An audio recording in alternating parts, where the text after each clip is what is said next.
Jauh dari rumah bukan berarti kehilangan kasih sayang, tetapi belajar menjadi lebih mandiri dan bertanggung jawab. Di luar ruang kelas, ada kehidupan yang tidak kalah penting. Asrama adalah tempat di mana karakter diuji tanpa banyak kata. Di sana, kebersamaan bukan pilihan, tetapi kebutuhan. Kemandirian bukan teori, tetapi kenyataan. Dan tanggung jawab bukan konsep, tetapi keseharian. Ada lelah yang tidak selalu terlihat, ada rindu yang disimpan dalam diam. Namun ada juga persaudaraan yang tumbuh tanpa diminta. Di tempat ini, santri tidak hanya hidup bersama, tetapi belajar memahami arti menjadi manusia.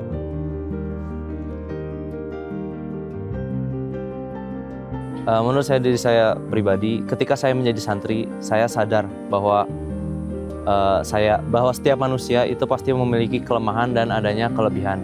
Ketika saya menjadi santri, saya sadar bahwa memang adanya kekurangan pada diri saya sendiri, ada juga kelebihan. Maka dari itu saya mencoba untuk lebih mengerti kekurangan saya dan saya manfaatkan kelebihan saya untuk menutupi kekurangan tersebut. Jadi ketika menjadi santri, saya ingin menjadi lebih baik karena saya lebih mengetahui kekurangan saya itu apa.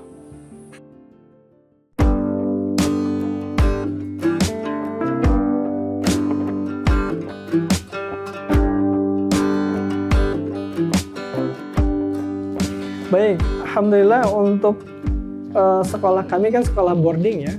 Jadi santri harus hadir di sekolah, di pondok bahkan ya. Pola boarding itu berasrama. Nah, kenapa santri dengan pola boarding ini akan lebih efektif? Karena lebih terkondisikan secara lingkungan. Satu, mereka akan lebih mudah melakukan proses pembiasaan. Ya, lingkungannya homogen gitu ya. Terus terbatas gitu, tidak semua orang masuk. Termasuk semuanya terkondisikan.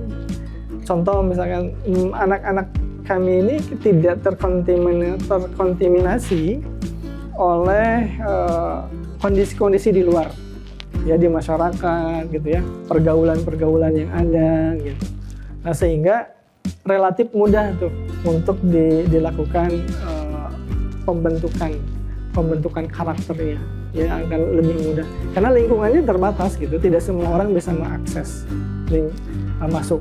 Terus kemudian ada contoh yang bisa kita lihat gitu ya guru kami lah ya, guru kami atau para ustadz, para pemimpin yang ada di sini, inilah yang kemudian menjadi contoh gitu ya, contoh yang ada di pondok, sehingga untuk pengkondisiannya relatif lebih mudah seperti itu ya.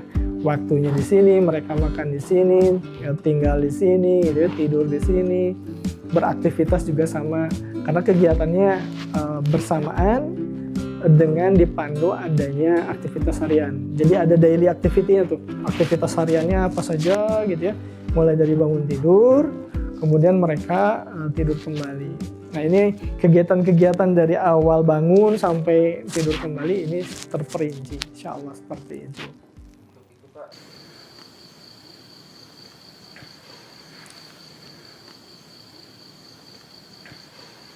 Kalau di SMP Putra, pertama kita wajib bangun tidur itu harus pukul jam 3.30.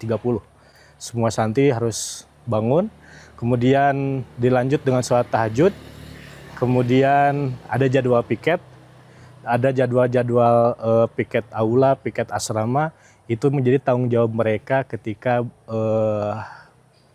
ada di lingkungan Pondok Pesantren Darut Tauhid ini.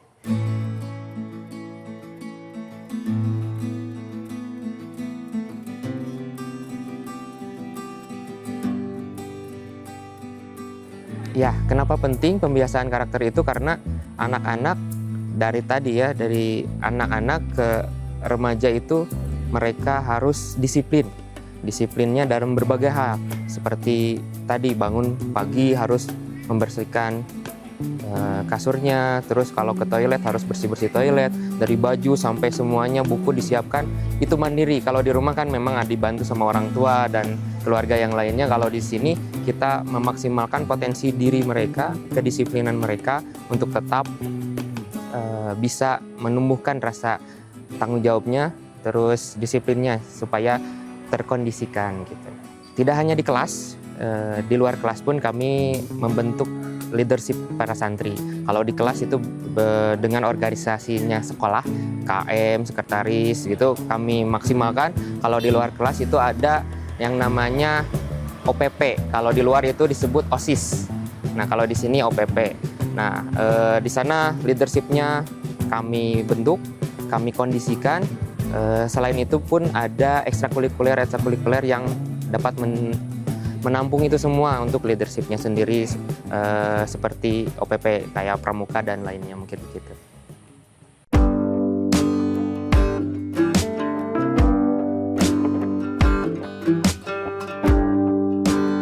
Menurut saya, disiplin itu ketika kita melakukan apa yang seharusnya dilakukan. Ketika kita melakukan sesuatu, misalkan seperti mandi, makan, itu sudah pasti kita melakukan apa yang seharusnya dilakukan. Seperti melakukan aturan, menaati aturan, itu sudah pasti yang namanya disiplin. Ketika kita tidak menaati pelaturan atau misalkan melenceng sebagainya, maka itu menurut saya tidak disiplin. Seperti itu.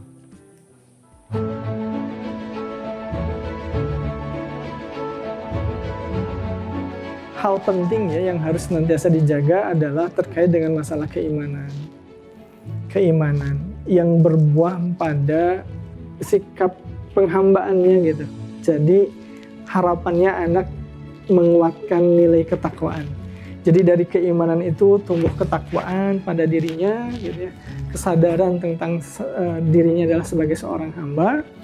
Kemudian sehingga bisa mencerminkan akhlak mulia, perilaku yang baik di masyarakat gitu ya, terhadap keluarga, orang tua, adik, kakak, dan lain sebagainya. Jadi dari harapannya ya, buah dari keimanan itu muncul ketakwaan pada dirinya, lalu bisa mengabdikan dirinya kepada Allah, kemudian selanjutnya berbuah pada akhlakul karimah. Nah ini yang harapan kami ya, yang kami coba kuatkan kepada anak-anak kami di SMP Darut Wahid Boarding School ini. Tidak semua pemimpin lahir di panggung besar. Banyak yang ditempa dalam kesunyian yang tidak terlihat. Dari tugas kecil yang konsisten, dari keberanian yang bertanggung jawab, dari kegagalan yang menjadi pelajaran, perlahan tumbuh pribadi yang lebih kuat dari sebelumnya. Bukan karena tidak pernah jatuh, tetapi karena selalu bangkit dengan kesadaran yang baru. Dan disitulah jiwa kepemimpinan mulai terbentuk.